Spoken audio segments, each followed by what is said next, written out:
Welcome from Amsterdam and welcome from the Van Gogh Museum. Now you have traveled on, those of you who have already listened to the Facebook live stream from the National Gallery in London, where we are traveling around the world today. And we're traveling around the world with a remarkable work of art. I should say with really 5 remarkable works of art by one of the most famous painters on the planet, Vincent Van Gogh, as we say here in the Netherlands. And the most famous picture, probably one of the most famous paintings in the world, is of course his Sunflowers, which you see here behind me. But there's not just one version of it, there's 5 versions of this picture. And those of you who have joined in earlier, you have already listened to my colleague Chris Riopel at the National Gallery in London talking about their version of the picture. And now it's our turn here at the Van Gogh Museum in Amsterdam to talk about ours. For those of you who have not followed, we are going on a journey around the world with this Facebook Live event. That is to say, we are talking about all 5 versions of Van Gogh's famous Sunflowers, which can be found in 5 museums on 3 continents around the world. So after this, if you move on then to our colleagues, you can virtually travel around the world with this picture under your arm. Now, the Sunflowers by Vincent van Gogh, why are there even 5 versions? Why do artists do that? Isn't it all about authenticity and the one great work of art?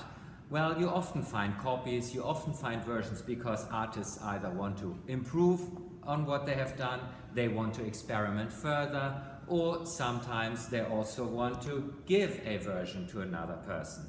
In Vincent van Gogh's case, all these things are true. He wanted to improve on earlier compositions. He wanted to keep a copy, sometimes for his brother Theo, and he sometimes also wanted to give a version away.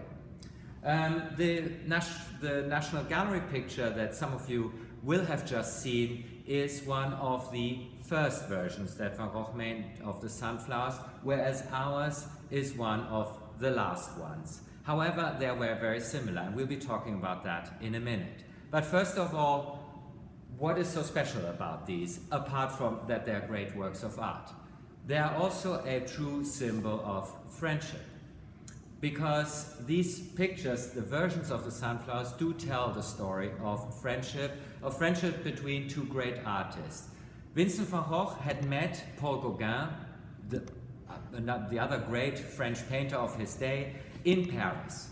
And they had exchanged ideas about art, they had become sort of friends, but eventually Vincent van Gogh in 1888 moved to the south of France, to splendid isolation in Arles in Provence, where he worked all by himself. But it was really his dream, and my colleague from the National Gallery has already talked about this a bit, it was really his dream to set up an artistic community, to invite artists from Paris, from other places, to come to join him in Arles, to work side by side, to inspire each other, to exchange ideas. And the first artist, of course, he had set his sight on, whom he greatly admired, was Paul Gauguin.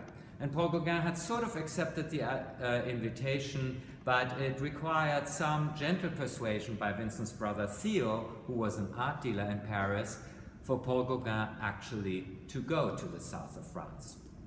And before Gauguin got there, Vincent thought that he wanted to decorate the house where he wanted to establish the Studio of the South, as he called it, in the Yellow House. One of his other great famous works, which happens to be in our collection, as there are so many, of course, the Yellow House in Arles, where he wanted to receive Paul Gauguin as the first of his guests. And Van Gogh had, of course, also painted the interior of the house, the famous bedroom, which is also here in Amsterdam. So the whole setting was there. And so he bought furniture, he bought a chair, for example, for Gauguin, and then he wanted to decorate the house. And it was rather ambitious because he thought about making not just 1 or 2 versions, but in fact initially 12 copies of 12 versions really of paintings of sunflowers. Quite quickly he realized that that was rather ambitious. He reduced his ambition to 6, but upon the arrival of Gauguin, actually he had finished 2 paintings. One, which is a version that you will be hearing about a little later because it is the painting in Munich, and that is the version that has a sort of bluish turquoise background, the first one, and then after that the National Gallery picture that some of you, most of you, will have just looked at, which is completely in yellow. Now, why is this so special? I sometimes say jokingly, of course, it is not 50 shades of gray, but it's almost 50 shades of yellow. In fact, you can count about 38 tones of yellow in this, what you could also refer to as a symphony in yellow. It is rather challenging for an artist to come up with a convincing composition that makes you actually wanting to look at the details of picture, that draws you to it, all painting in almost one single color. Of course, there are color accents in the picture. You can see, of course, the green stems of the flowers. You see some other color accents here in the flowers, and of course also here along the table and around the vase. Vincent very proudly signed the painting also on it, as he did most of the other versions as well. But for example, those of you who have just looked at the London version, you may have noticed rather subtle differences. There is a big reflection of light in the London picture that's missing from our version. The line here in the background is blue rather than red in the London version. So Vincent van Gogh also plays very subtly with differences between the pictures, just adjusting the composition ever so slightly because he felt it was better and more appropriate. However, when Gauguin got there, this version didn't exist yet. He saw the Munich version, he saw the London picture, what eventually was to become the London picture, of course, in the house, and he was deeply impressed by them. And so then, while Gauguin was there, Vincent actually embarked on yet another version of the picture, which you will also be hearing about later, which is the version in Tokyo. Now, what's so special about that is that we actually here in our collection have a painting by Paul Gauguin who portrays Vincent van Gogh as he paints that third version of the sunflowers. And when you look at those paintings, you will realize that they are painted on a very, very rough canvas. It's jute, it's just sort of type of sackcloth that requires you to paint in a very different way. And so those two pictures are painted much more thickly. It was the aesthetic that Gauguin preferred, and of course Van Gogh, wanting to take up the inspiration, and with that artistic exchange, he of course wanted to experiment with that as well.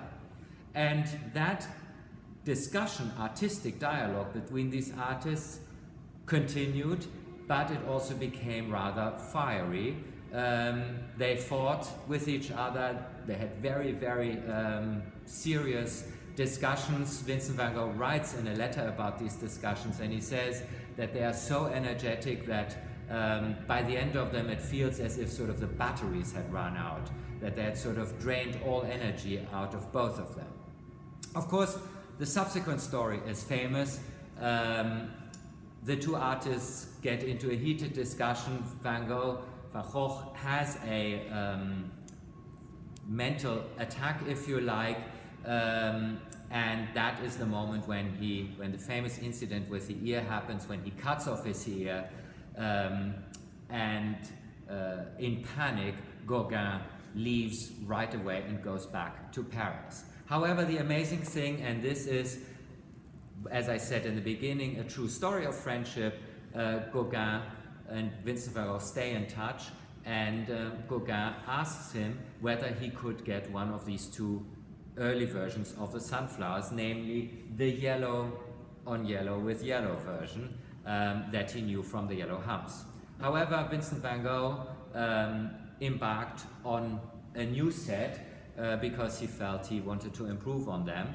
And so this is when our picture was created. So it was created in response to the request of Paul Gauguin that he painted this beautiful version. And that is the picture that then, of course, remained in the family and that ultimately ended up in the museum, because at the Van Gogh Museum, the collection that was left behind after Vincent's death to his brother Theo. Then what was left after works were sold from the collection formed the core of the collection here at the Van Gogh Museum in Amsterdam, and that is why one of the great works, one of the great versions of the sunflowers is here in Amsterdam. Of course, the picture has become world famous, and that of course also makes that we felt, upon the initiative of the National Gallery in London, that we should embark on this unique Facebook Live event and really take you on this journey around the world to look at all the versions, because physically we will never be able to bring them together again. So therefore this is your unique opportunity, and I would very much invite you to continue with the subsequent Facebook Lives. The next one will be from Munich, where our colleague from the museum, from the Neue Pinakothek in Munich, will tell you about their version, and she will tell you also how dangerous it can be to acquire a version of the sunflowers by Vincent van Gogh. So I hope you will enjoy that, and for now it is thank you very much for your attention from Amsterdam. Thank you from the Van Gogh Museum, and if you are in Amsterdam, do come visit. Thank you very much.